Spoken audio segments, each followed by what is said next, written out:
আসসালামু আলাইকুম সবাইকে। আজ শেয়ার করব টক দইয়ের ভেতর বানরুটি দিয়ে একটা স্পেশাল রেসিপি। এর জন্য একটি পাতিলে দিব 500 গ্রাম টক দই।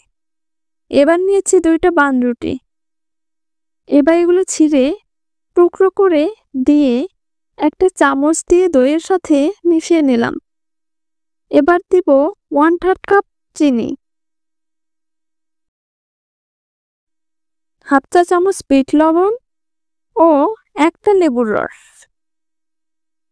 এবার এগুলো হ্যান্ড বিটার দিয়ে বিট করে নিলেই তৈরি হয়ে যাবে সুস্বাদু রেসিপিটি।